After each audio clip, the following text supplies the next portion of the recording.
இன்றைக்கி ஏறக்குறைய பார்த்தா நிறைய டைரக்டர்ஸ் இங்கே வந்திருக்காங்க.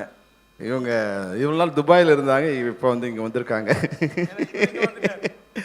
அதனால் இப்போ நீங்கள் நல்ல இடத்துல உட்காந்துருக்கீங்க. உங்கள் பக்கத்தில் உட்காந்துருக்க சௌத்ரி சார் ஒரு 50 டைரக்டர் இன்ட்ரடியூஸ் பண்ணார். 100 இல்லை 50 டைரக்டர்ஸ் இன்ட்ரடியூஸ் பண்ணியிருக்கேன். 100 படம் 50 டைரக்டர்ஸ் இன்ட்ரடியூஸ் பண்ணியிருக்காரு. நீங்கள் பக்கத்தில் உட்காந்ததால் நிச்சயமாக நீங்களும் ஒரு 50 படம் குறையாமல் பண்ணுவீங்க. ஏன்னா இங்கே உட்காந்துருக்கும்போது சௌத்ரி சார் சொன்னார் டைம் சேஞ்ச் ஆயிடுச்சுன்னு. உடனே சீமா ரொம்ப சந்தோஷமாக திரும்பினார். நாங்கள் டைம் சேஞ்ச் ஆயிடுச்சான்னு. இல்லைப்பா பையனோட டைம் சேஞ்ச் ஆயிருக்கு. அப்படி உண்மையாக தமிழ் சினிமாவோட டைம் சேஞ்ச் ஆயிருக்கு சார். அதாவது கடந்த வருடத்தில் வந்து முடியிறப்போ வந்து சிறைன்னு ஒரு படம் வந்து மிகப்பெரிய வெற்றி அடைஞ்சிருக்கு. மிகப்பெரிய 25வது வருஷத்தில் மிகப்பெரிய வெற்றி அடைஞ்சிருக்கு. 26வது வருஷம் தொடக்கம் கூட வந்து பெரிய படங்கள்லாம் இல்லாமல் இந்த சின்ன படம், சின்னதாக ரவிக்குமார் சொன்ன மாதிரி எந்த எதிர்பார்ப்பும் இல்லாமல் ஒரு சின்ன படம் வந்து இது வந்து மிகப்பெரிய வெற்றி அடைஞ்சிருக்கு. இது வந்து தமிழ் சினிமாவுக்கு ஒரு நல்ல தொடக்கம். அதுவும் கண்ணன் ரவி வந்து என்னென்னா பெரிய ஆர்டிஸ்ட், இதெல்லாம் முதல்ல கதையை சொல்லுங்கள், அது எனக்கு பிடிச்சிருந்தா நான் வந்து படம் பண்ணுறேன்னு சொல்கிறது. தமிழ் சினிமாவில் வந்து 30 வருஷத்துக்கு அப்புறம் ஒரு தயாரிப்பாளர் கதையை கேட்டு கதை பிடிச்சா படம் பண்ணுறங்கிறது வந்து நீங்கள் சௌத்ரி சார் பக்கத்தில் உட்காந்துருக்கீங்க. நிச்சயமாக இது ஒரு நல்ல விஷயம். ஏன்னா கண்டென்ட் தான் இன்றைக்கி வந்து சினிமாவை வந்து சரியான பாதை கொண்டு செல்லக்கூடிய விஷயம். வந்து ஆடியன்ஸ் வந்து நிறைய புளிச்சு போயிடுச்சு. அவங்களுக்கு வந்து ஸ்லோ மோஷனில், ஹை ஸ்பீடில், லோங்கில், ஐயங்களில் பார்த்து ஒரு சொன்ன மாதிரி டைரக்டர் ரவிக்குமார் சொன்ன மாதிரி ஒரு சின்ன கண்டென்ட் எடுத்துருக்கு. நான் கூட இந்த படம் பார்க்கும்போது இவ்வளோ இது எப்படி வருது கதையாக நீங்கள் ஒத்துக்கிட்டீங்கன்னு தெரியல. முதல்ல இதை ஒத்துக்கிட்டதுக்கே ஒரு பெரிய விஷயம். ஆனால் அந்த கதையை நிஷாந்த் நீங்கள் வந்து really you done great job. அது வந்து ஒரு சீனும் ஒரு கேரக்டரும் அதுதான் இப்போ தமிழ் சினிமாவில் ஒரு புதுசான விஷயம். ஜீவாவுக்கு ஒரு ஹீரோயினே இல்லாமல் வந்து ஒரு கதையை கொண்டு போயிட்டு அழகாக வந்து, ஏன்னா வழக்கமாக வந்து ஒரு ஜீவா வந்து ஒரு ஹீரோயின் சாங்கு டூயட் அப்படிலாம் இல்லாமல் ஒரு புதுசான வந்து ஒரு மாற்றி யோசித்து அந்த கதையை ஒரு சின்ன கதையை ரொம்ப அழகாக பண்ணியிருக்கீங்க. உங்களால் வந்து ஒரு 50 டைரக்டர் வர போகிறாங்க சினிமாவுக்கு. அது வந்து ஏன்னா நீங்கள் கண்ணன் ரவிக்கு வந்து ஏற்கனவே அது குரங்கு அது கல்லுவரை குடிச்சிருச்சு பண்ண. அது ஏற்கனவே வந்து அண்ணே சார் 10 படம் பண்ணணும் 20 படம் பண்ணணும்னு சொல்லிட்டே இருப்பார். இனிமேல் யார் நினச்சாலும் ஆண்டவனே நினச்சாலும் கண்ணன் ரவி 50 படம் இருக்கிறது யாரும் நிறுத்த முடியாது.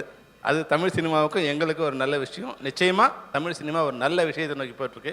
இந்த நேரத்தில் வந்து தமிழ் சினிமாவில் வந்து எல்லாருமே வந்து என்னென்னா, இப்போது நாங்கள் வந்து பணம் சொல்லுவோம், கதை சொல்லும்போது சௌத்ரி சாரோ இல்லை இப்ராஹிம் ராவத்தரோ இல்லை வந்து யாரோ தமிழ் ப்ரொடியூசர் போய் தமிழில் கதை சொல்லிகிட்டு இருந்தோம். ஆனால் இன்றைக்கி நிலைமை எப்படி இருக்குன்னா, நாங்கள் போயிட்டு ஒருத்தர்கிட்ட கதையை சொல்லி பிச் டேக் பண்ணு அதை இங்கிலீஷ் சொல்லி sir is coming is going sir அப்படின்னு வந்து எங்களுக்கு தெரியாத ஒரு லாங்குவேஜில் வந்து கதையை சொல்கிற மாதிரி ஒரு அவலமான சூழ்நிலை வந்து தமிழ் சினிமாவில் இருக்குது. அது மாதிரி தமிழ் சினிமாவில் தமிழ்நாட்டில் படம் எடுக்கிற ப்ரொடியூசர்ஸ் இருந்தால் தமிழ் சினிமா நல்லா வளரும்.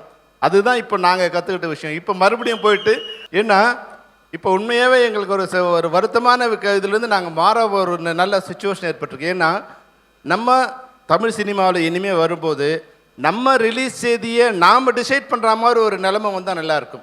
நம்ம ரிலீஸ் செய்தியை பாம்பேலையும் அமெரிக்காவிலும் டிசைட் பண்ணக்கூடிய ஒரு மோசமான நிலைமை வந்துடக்கூடாது. நீங்கள் இப்போ உங்களோட பட்ஜெட்டில் திரையரங்கம், ஓடிடி, சேட்டலைட்டு, எஃப்எம்எஸ்னு இல்லாததெல்லாம் கற்பனை பண்ணி 100 ரூபாய்க்கு எடுக்க வேண்டிய படத்தை 400-500 ரூபாய்க்கு எடுத்து அவங்களாம் நம்ம படத்தை வாங்கின பிறகு ரிலீஸ் பண்ணணும்னு நினச்சா இப்போ ஒரு 300-400 படம் படம் ரெடியாகி நிற்குது. தயவுசெய்து திரையரங்கங்கள் நல்லா இருந்தால் தமிழ் சினிமா நல்லாயிருக்கும். திரையரங்கத்தில் என்ன வசூல் வருமோ அந்த வசூலுக்கு நீங்கள் படம் எடுங்க. மீதி வர்றதுலாம் லாபத்தில் வச்சுட்டு சம்பளத்தை வச்சு அவங்கவுங்களுக்கு பிரித்து கொடுத்துருங்க. இந்த எவனையும் போய் யாரும் நிற்க வேண்டிய அவசியம் இருக்காதுங்கிறதுக்கு தான் இந்த படம் ஒரு உதாரணம். அதுதான் தமிழ் சினிமாவுக்கு ஒரு வளர்ச்சியாக இருக்கும். அதை எடுத்திங்கன்னா நல்ல கண்டென்ட் வரும். இப்போ போய் நான் போய் 16 வயசில் கதையை எப்படி சொல்கிறது? இந்த கதையை இந்த கதையை ட்ரிபிள் டி கதையை போய் ஒருத்தர் சொல்கிறதுக்கு வந்து வேற ஒருத்தரோட போய் சொன்னால் நிச்சயமாக அவங்களால பிடிச்சிக்க முடியாது. சிறை மாதிரி படங்களோட கதையை யார்கிட்டையும் சொல்லி அதை விளங்க வைக்கவும் முடியாது. அப்போது தமிழ் கலாச்சாரத்தை, தமிழ் மொழியை நல்லா தெரிஞ்ச தயாரிப்பாளர் இருந்தால் மட்டும்தான் தமிழ் சினிமா நல்லா வளரும். அதர் லாங்குவேஜ் இங்கே வரக்கூடாதுன்னு நான் சொல்லலை. ஆனால் நம்மளுடைய கலாச்சாரத்தையும் மொழியும் தெரிஞ்சுக்கிற மாதிரியான தயாரிப்பாளர் வரணும். அந்த வகையில் ஒரு நல்ல வரவாக கண்ணன் ரவி வந்திருக்காரு. அவருடைய குணமும் அவருடைய பண்புக்கும் அவருடைய நட்புக்கும் நம்முடைய தமிழ் சினிமா அவருக்கு எப்பவும் கை கொடுக்கும். வாழ்க வாழ்க கண்ணன் ரவி, நிஷாந்த், தீபக் எல்லாருக்கும் என்னுடைய வாழ்த்துக்களை தெரிவித்து விடைபெறுகிறோம். நன்றி, வணக்கம்.